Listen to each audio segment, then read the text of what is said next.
if we were to have a mission in the game space, it's that we want to bring the player to make them a participant in the narrative.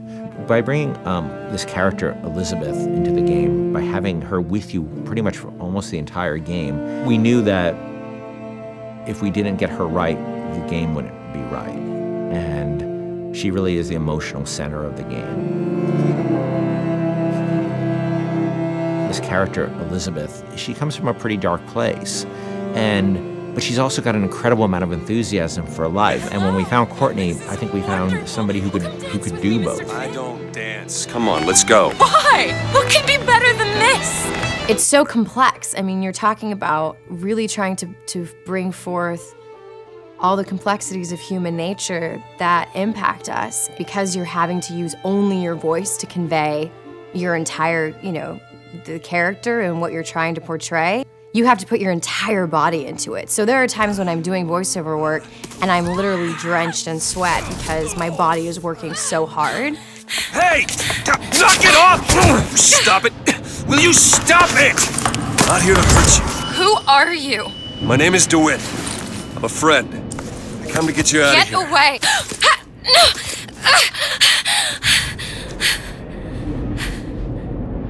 Are you real? It's not these one-note emotions, and I think that's what was so important to us as a collaborative team, to be really putting forth a narrative that was strong and that was complex and that was, reflective of how deep and the myriad of emotions that the human beings experience. She really had a sense of telling a story and having a conversation with no words. If you're watching a silent film, you understand what's going on and you don't need words. We saw her and Sean's like, by the way, this is the girl. I'm like, oh yeah, that's the girl, absolutely. I had to really rely on my imagination and rely on what I was being told by, the director. Weird for me to see myself, literally, every movement that I did. Yeah. I mean, I see myself in it. I mean, it might not be my face, but the thing is she's actually in a world. When I did it, I was in an empty room. Yeah. They put me out into this giant sort of basketball court, it looked like, with stuff taped out on the floor that was sort of like the imaginary, world. She had to do a lot of physical things that I probably wouldn't do in my everyday life, kicking some butt and, with a bat and beating the hell out of something. It just started to feel like it was my voice, I just really started to connect with it physically, and this voice was all one. I don't understand, how could we get there? The incredible voice acting and the incredible motion capture acting was the most useful and inspiring element that we could have had for Elizabeth. Liz will follow you around the world, and if you decide that you don't want to go where she thought you were heading, she can handle that really, really cleverly. She will stop if you stop. She will keep running if you decide that you're not interested in what you're doing here.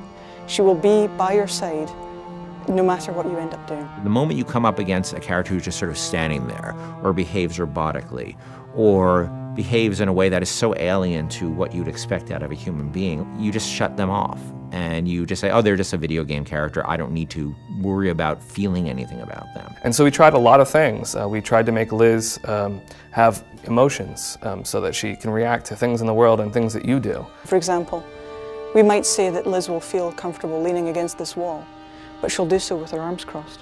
And she'll do so with her back slightly turned towards you. And that difference of just a few degrees is enough to make the player feel that they're really in the doghouse. You're going to see her all over the place. You're going to see her on giant billboards in, New York and LA, and you're going to see her on TV ads.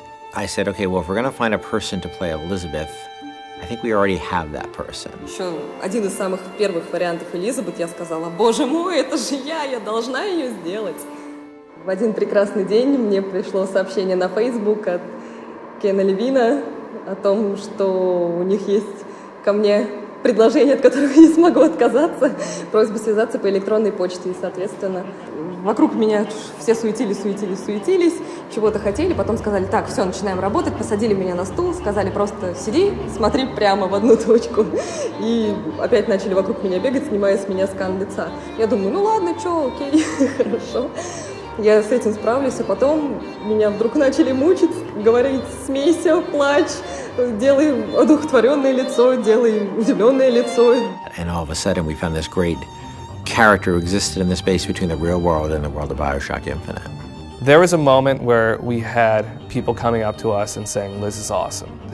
I have a story to tell you about. And it was, everybody had their own unique stories because she was just doing systemic things. They could do the same thing twice.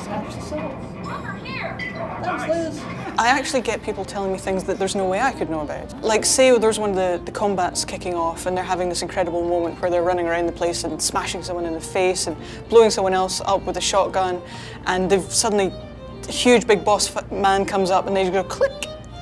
Oh no. And then suddenly from the side, Liz goes, Booker, over here! You press the button, she throws it, you grab it and just go boom! And they come up to me and go, and it was amazing! And I was like, yeah, me and Liz, we're gonna kick ass, we're gonna, nothing we can't do. That's right. Even if we just break that barrier sometimes, where people feel she's a friend or somebody going through this experience with them, then that would be very exciting for me. I really hope people fall in love with her. I fell in love with her.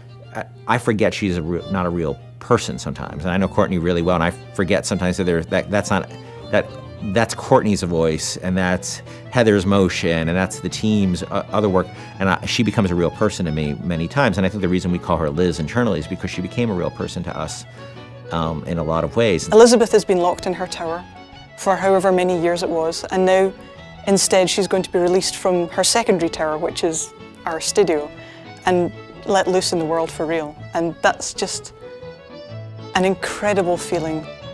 Let's go! Come on, let's go! Come on, let's go right now!